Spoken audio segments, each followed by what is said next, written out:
Hello friends, welcome back to my channel Mampi's blogs. কেমন আছো তোমরা সবাই? আশা করি তোমরা সবাই খুব ভালো আছো আর আমরা খুব ভালো আছি। তো চলো আজকের এই ভিডিওটা শুরু করা যাক। আর জানো তো, আজকে আমি ভোর 5টায় উঠেছি আর সারা রাত ঘুম হয়নি, কারণ মাম্মাম সোনা ঘুমায়নি। আর মাম্মাম সোনা যদি না ঘুমায় তাহলে আমি কি করে ঘুমাবো বলো? তো যাই হোক, তবুও তাড়াতাড়ি উঠলাম যাতে সব কিছু সময় মতো করতে পারি। কিন্তু এত কিছুর পরেও না কোনো কিছু সময় মতো হয়নি। আর অনুষ্ঠান বাড়িতে এরকমটাই হয়। তো যাই হোক, দেখো ওই ক্লাবে অনুষ্ঠানে রান্নাবান্না শুরু হবে, তো তার আগে তো মা অন্নপূর্ণার পুজো করতে হয়। তো এখন তারই প্রস্তুতি চলছে। আর ঘরের পুজো এখনও কমপ্লিট হয়নি, শুধু মাকে একটু গুছিয়ে নিয়েছি এই আর কি। এটা ওটা করতে করতে কোথা দিয়ে যে সময় চলে গেল কিছুই বুঝতে পারলাম না। তো যাই হোক, চলো তোমরা ভিডিওটা স্কিপ না করে কন্টিনিউ দেখতে থাকো, আশা করছি ভালো লাগবে। আর তোমরা তো ভিডিও দেখে বুঝতেই পারছো আজকে মাম্মাম সোনার অন্নপ্রাশনের সকালবেলাটা। তো আজকে সেটাই তোমাদের সাথে শেয়ার করব, তোমরা দেখতে থাকো।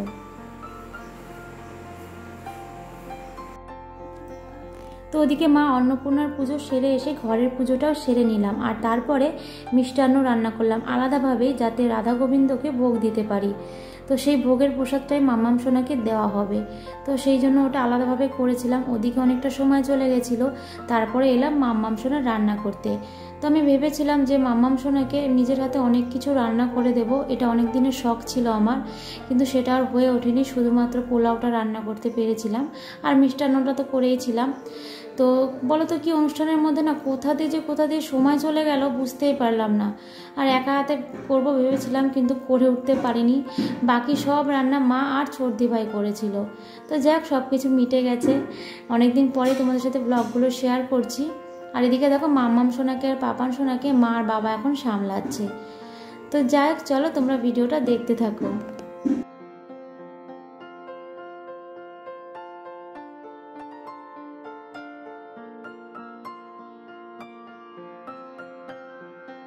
তো এই যে দেখো, এদিকে বেলুন দিয়ে ডেকোরেশনের কাজ শুরু হয়ে গেছে। আর এদিকে যে বসার সিংহাসন হয়, সেই সিংহাসন, স্নানের পদ্ম সবকিছু চলে এসেছে।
আর এই যে দেখো এদিকে অনুষ্ঠানে রান্না বান্নাও শুরু হয়ে গেছে। আর আজকের জলখাবারে ছিল লুচি আর আলুর তরকারি।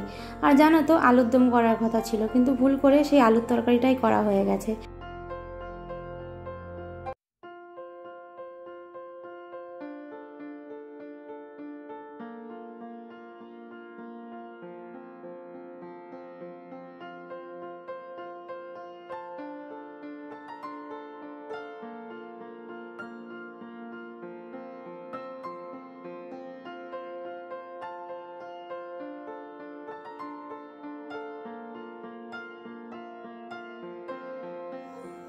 আর এই যে দেখো সবাই আসতে শুরু করে দিয়েছে, আর এদিকে আমিও রেডি হয়ে গেছি। তো এই যে দেখো বেলুন দিয়ে যে ডেকোরেশনের কাজ হচ্ছিল সেটাও কমপ্লিট হয়ে গেছে। তো বাইরে খুব বেশি বেলুন দিয়ে সাজানো হয়নি, সিম্পলি করা হয়েছে। তো চলো তোমরা দেখে নাও কেমন হয়েছে। তো এই হচ্ছে ফাইনাল লুক। তো চলো কেমন হয়েছে অবশ্যই জানিও। তো আজকের ভিডিওটা আমি এখানেই শেষ করছি, দেখা হবে নতুন ভিডিওর সাথে। ততক্ষণ তোমরা সবাই সুস্থ থেকো, ভালো থেকো। আর ভিডিওটা ভালো লাগলে অবশ্যই লাইক করো, কমেন্ট করো আর সাবস্ক্রাইব করে দিও।